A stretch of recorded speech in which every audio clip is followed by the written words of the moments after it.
Bonjour à tous, j'espère que vous allez bien et dans cette vidéo nous allons analyser l'entreprise Boa Concept, une entreprise que j'ai déjà présentée il y a quelques mois, mais là on va présenter les résultats du semestre 1 2023. On va représenter l'activité brièvement, on va analyser la différence, quelle a été l'évolution entre le semestre 1 2022 et celui de 2023, les forces, les faiblesses, les opportunités, les menaces, et ensuite on terminera par une analyse des prévisions et des ratios financiers. Donc pour rappel, Boa Concept est spécialisé dans la fabrication et la commercialisation de convoyeurs modulaires intelligents pour les entrepôts. Les convoyeurs modulaires de 1 à 3 mètres sont équipés d'une carte électronique leur permettant d'échanger des informations et de faciliter le process de transfert, de manutention et d'expédition des produits. C'est une société qui est familiale, qui a été créée en 2012 et spécialisée dans le développement et la commercialisation de solutions innovantes pour l'intralogistique à destination des e-commerçants, logisticiens, distributeurs et industriels. Sur ce marché en plein essor, drivé par la montée en puissance du e-commerce, Boa Concept apporte des solutions clés en main, flexibles et évolutives en lien avec les besoins du secteur. Et pour rappel, elle est entrée en bourse, donc elle a fait son IPO en 2021, donc tout récemment. Elle a une répartition de son activité. Son activité est répartie en 3 pôles, surtout en 2. Et elle a aussi une toute petite activité de logistique et de distribution. Voilà, la plus grosse activité, c'est son activité de système de convoyeurs modulaires intelligents pour 77%. Et une activité de trading, donc de négoce. En fait, elle va faire de l'achat-revente de matériel. Et on verra par la suite que c'est une activité qui est très peu margée et qu'elle a essayé de réduire en 2022. Donc dans cette première partie, on va surtout parler des résultats de 2022, voir l'évolution avec l'année précédente, et ensuite on parlera du S1 2023. Voilà, c'est toujours bien de faire un petit rappel de ce qui s'est passé l'an passé et de voir ensuite ce qui est intervenu cette année. Donc on avait une grosse évolution de l'activité de son activité principale pour 51% et une baisse au niveau de sa deuxième activité de trading. C'était vraiment une volonté du groupe de prendre une part plus importante sur une activité qui est plus margée et de laisser tomber entre guillemets cette activité de négoce, de trading. Donc voilà, très très belle évolution. Au niveau de sa vente par région, on est essentiellement en France. On est essentiellement en France avec une belle évolution de 43%. Pour rappel, au niveau de ses résultats annuels 2022, on a une forte croissance de l'activité. La croissance de Boa Concept est portée par l'innovation, une agilité et une rapidité d'installation incomparables. Nous renforçons d'autant plus notre avantage concurrentiel en nous adjoignant de nouvelles technologies et de nouvelles compétences qui nous permettent de nous démarquer de nos concurrents. L'acquisition de Roboptic a été réalisée dans cet objectif. Nous nous assurons d'avoir toujours une longueur d'avance. Notre capacité financière nous permet d'envisager d'acquérir encore de nouveaux savoir-faire. Grâce à notre pilotage fin et aux compétences de nos équipes et de notre diversification sur des marchés porteurs, je suis confiant dans notre capacité à maintenir notre cap en dépit d'une conjoncture internationale incertaine.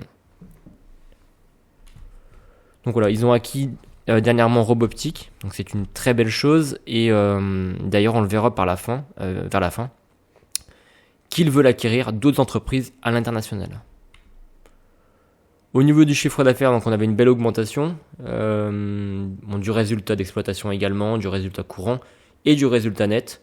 Très belle augmentation. Un chiffre d'affaires qui était en augmentation de 35% par rapport à 2021. Sa stratégie gagnante et la pertinence de son offre sont illustrées par la signature d'un contrat historique de 10 millions d'euros et la confiance de nombreux clients. Donc on avait un résultat net qui est passé à 2,9 millions, soit une augmentation de 14,3% du chiffre d'affaires. Ce qu'on peut noter, c'est qu'elle a également une structure financière qui est très saine et très solide, renforcée par l'introduction en bourse en 2021 par la... capacité d'autofinancement de 3,3 millions d'euros. Les fonds propres s'élèvent à 14,4 millions d'euros pour une dette de 2,9, donc c'est strictement rien. Et une trésorerie de 12,4. Voilà, tout en sachant qu'on a une capitalisation de 29 millions d'euros, donc ça reste une micro cap, c'est même pas une small cap. Une capitalisation de 29 millions d'euros avec une trésorerie de 12,4, c'est excellent. Des investissements majeurs pour la croissance future, la société a su accroître sa rentabilité tout en renforçant ses équipes avec un recrutement de 25 nouveaux collaborateurs, tout en optimisant son outil de production. Un investissement important a été réalisé pour améliorer le confort de travail des collaborateurs et favoriser les synergies entre les départements. En parallèle, Bois Concept développe sa marque employeur pour lui permettre de recruter les talents qui accompagneront sa croissance. Elle investit également dans sa proposition de valeur en enrichissant les solutions logicielles et en ajoutant des solutions robotiques comme les robots de picking à des systèmes automatisés. Donc ça va vraiment croître avec la société Roboptique qu'elle a acquis en 2022, fin 2022, qui est spécialisée dans ce domaine. Consciente de sa responsabilité sociale des entreprises, Bois Concept a mis en place un comité RSE qui détermine les axes de la politique RSE de la société et des actions qui permettent d'y répondre. La mise en place d'indicateurs permettra prochainement de mesurer l'impact des différentes actions en interne et sur l'écosystème de la société. Donc ça, c'est une très bonne chose dans les temps actuels.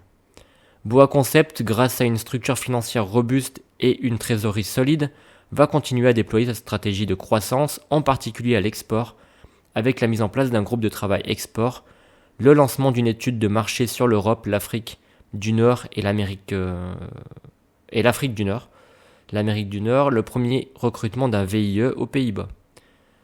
Et voilà, malgré un contexte économique et géopolitique incertain, Bois Concept confirme son ambition de figurer parmi les principaux acteurs les plus innovants dans l'intralogistique.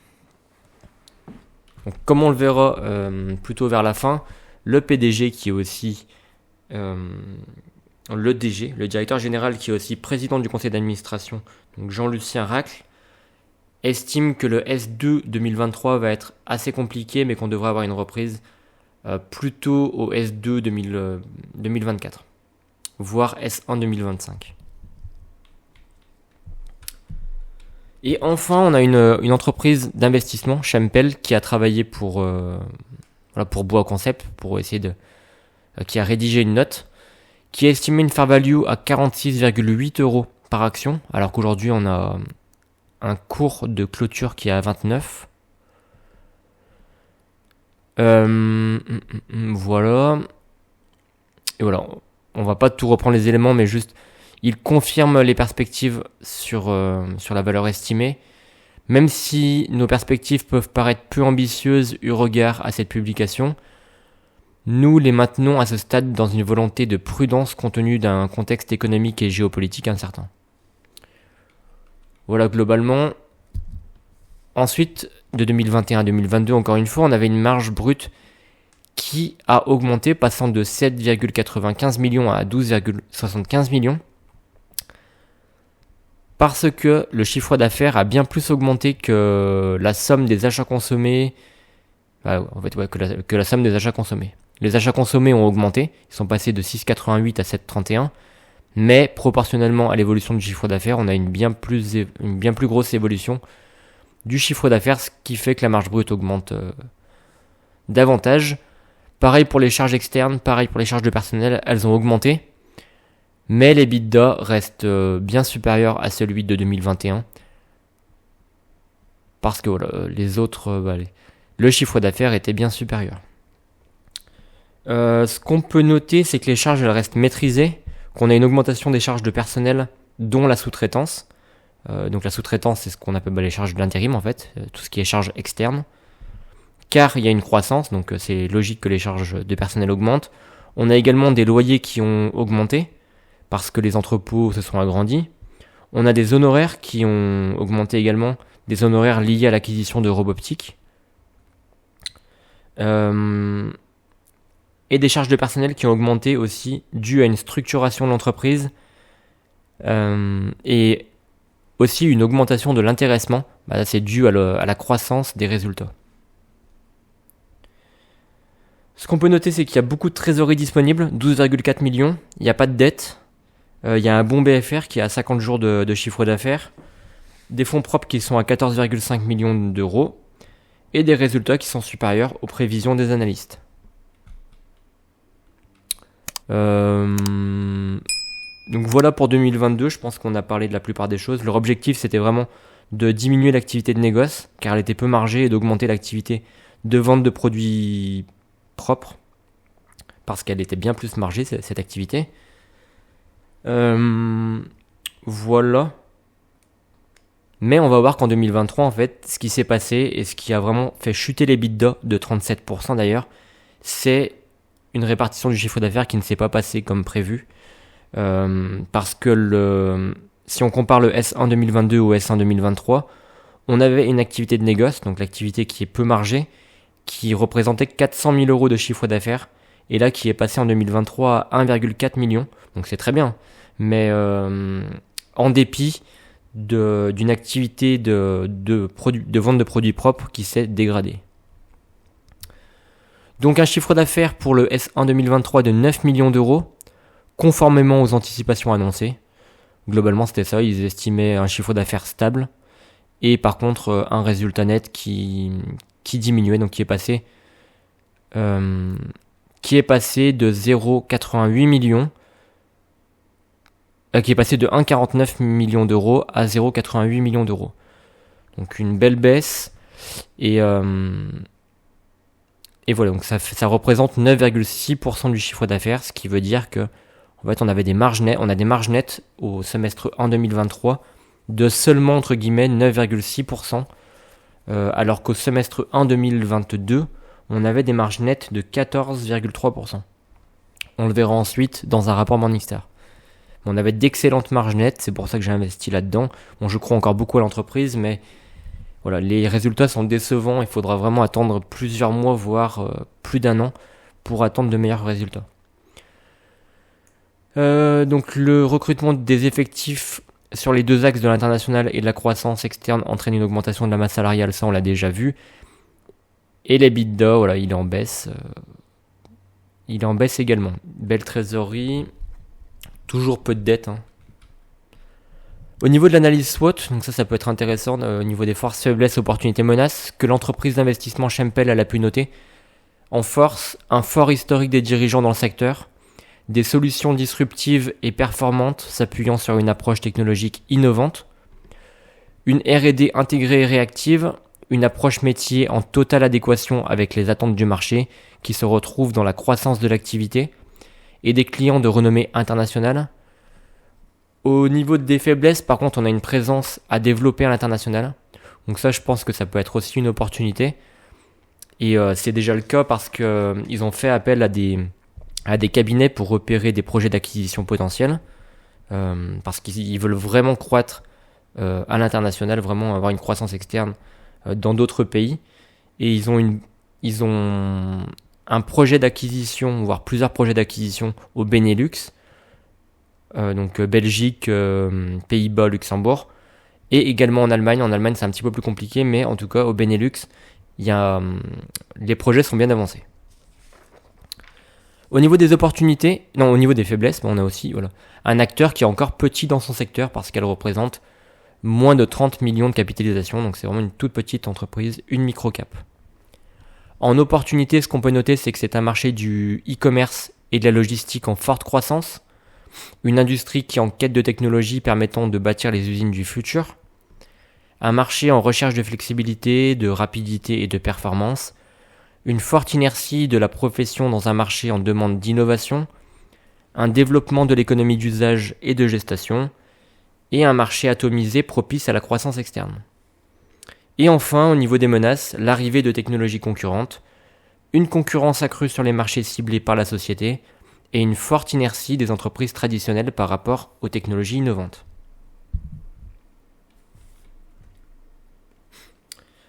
Au niveau des consensus, donc là j'ai pris deux consensus, un des analystes de Boursorama et un autre de Zone Bourse. Donc on peut voir à gauche le graphique, c'est celui des analystes de Zone Bourse, donc ils sont seulement au nombre de 1. Voilà, pour les micro-caps, souvent on a très peu d'analystes, si on en trouve, ça peut être compliqué. Donc l'analyste en question est très optimiste, il a toujours été très optimiste depuis juillet 2022. jusqu'à maintenant. Mais voilà, il a complètement tort. En tout cas, son objectif de cours moyen est très éloigné du cours actuel. Et il estime un cours moyen à 45 euros alors que aujourd'hui on est à 29 euros. Soit un objectif moyen avec un potentiel de plus de 54%. Et pour Boursorama, c'est pareil, 42,5. Alors qu'on a un dernier cours de clôture de 29, donc un très gros potentiel. Au niveau des prévisions, selon l'entreprise d'investissement Schempel, une fair value à 46,8. Alors là, c'est tiré ces prévisions suite à la clôture de 2022. Donc c'est pour ça qu'on peut voir que l'année 2023, 2024, 2025, il y a un petit P, donc c'est des résultats prévisionnels. Donc on peut voir qu'ils se sont un petit peu plantés, ils peuvent pas avoir totalement raison non plus. Au niveau de l'EBITDA, ils estimaient une toute petite diminution à 4,29 alors qu'on a une diminution de 37%, donc on a beaucoup moins. Et voilà, c'est vraiment ce que je voulais montrer là-dessus. Au niveau des prévisions pour zone bourse, alors, ce qu'on peut noter, c'est que le nombre de titres, il reste stable, donc on n'a pas d'émission de nouvelles actions, donc pas de dilution pour l'actionnaire, c'est très bien. On a un free cash flow qui est prévisionnel et estimé à 14,7%, donc ça c'est une belle chose, et il devrait encore augmenter en 2024, c'est très bien. Bon, il nous manque beaucoup d'informations, par contre c'est assez dommage. Donc on va aller assez rapidement là-dessus. Donc free cash flow en augmentation. On n'a pas de dividende pour l'instant. Ça reste une entreprise de croissance et qui vient juste de faire son IPO, donc c'est normal. Et au niveau de la structure bilancielle, on a une trésorerie moins de dette qui devrait augmenter d'année en année au moins en 2023, 2024. Ce que je trouve un petit peu étrange, à moins que la trésorerie se développe énormément, parce que si elle veut croître en externe, il va falloir qu'elle s'endette, il va falloir qu'elle fasse appel aux établissements financiers, aux établissements bancaires, donc elle n'aura pas le choix que de s'endetter, sauf si elle achète de toutes petites entreprises qu'elle pourra payer avec sa propre trésorerie, mais c'est pas forcément une très très bonne chose non plus, au vu de la petite trésorerie qu'elle a entre guillemets, mais en comparaison avec son chiffre d'affaires, c'est excellent. En comparaison avec sa capitalisation, c'est excellent. Donc voilà ce qu'on peut noter. Trésorerie qui devrait se développer, qui devrait passer à 12 en 2023. Au S1, c'est ce qu'on a. On a 12,4. Et en 2024, elle devrait augmenter, donc c'est bien. Pour finir là-dessus, avant l'analyse des ratios financiers, donc on a ROE qui en baisse, on le verra ensuite. Résultat net qui en baisse, chiffre d'affaires stable, EBITDA moins 37%, des marges nettes de 9,6% contre 14,3%, des résultats qui sont conformes aux prévisions. Cependant, oui. On a une activité de négoce qui est en hausse, mais elle est peu margée, donc c'est pas top. On a l'activité de vente de produits propres qui en baisse. C'est dommage parce que celle-ci est très margée. On a un endettement qui est faible. Et Jean-Lucien Racle, le directeur général et le président du conseil d'administration, dans son dernier rapport, il rappelait l'activité de l'entreprise, donc qu'elle est spécialisée dans les flux de préparation de commandes via des convoyeurs, via des systèmes de stockage automatique, du robot picking, etc. Et vis-à-vis de la concurrence, ce qu'il a noté, c'est que Bois Concept est a beaucoup d'électronique, a beaucoup plus d'électronique, a beaucoup plus d'informatique, a beaucoup plus de robotique, surtout avec l'acquisition de robots optiques, ça va ajouter une plus-value. Et tout ça, ça permet une flexibilité et une adaptabilité des process clients. Et également, ce qu'il a mis en perspective, c'est que la baisse de l'EBITDA, elle est due au changement de répartition du chiffre d'affaires, parce que on a une hausse de l'activité de négoce. Et sinon, selon lui, on serait au même point. On serait au même point d'EBITDA que l'an passé. Selon lui, encore une fois, le semestre 2, il devrait être plutôt stable ou en légère régression, parce que l'activité globale, elle est compliquée. Et ceci par rapport à 3 paramètres qu'il a mis en évidence.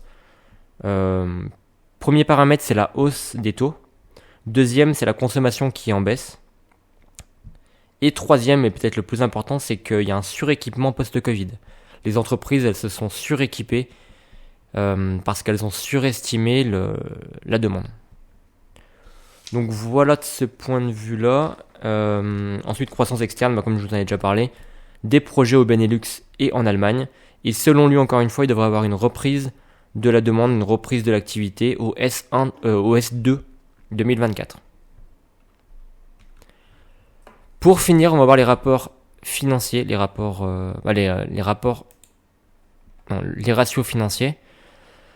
Donc, on a une capitalisation de 28 millions d'euros, un dernier cours de clôture à 29, selon les analystes de Morningstar, qui sont souvent plus pessimistes que ceux de Boursorama ou Bourse. Donc je préfère prendre une petite marge de sécurité, mais ils estiment quand même la juste valeur de l'entreprise à 41. Donc très bien. On a un PER à 9,8 contre 16,8, donc très sous-valorisé. On a un cours sur trésorerie d'exploitation à 32,2 contre 18,4 pour le secteur. Donc ça, c'est pas une très bonne chose. C'est pas une très bonne chose. Par rapport au secteur, c'est pas une très bonne chose. Le ROE, par contre, ça reste une entreprise très rentable, même si par rapport à ma dernière vidéo, on avait un ROE qui était bien plus élevé. Je sais plus à combien il était, mais il était proche des 50%, il me semble. Là, on a un ROE qui est à 28,2, mais ça reste quand même très bien par rapport au secteur.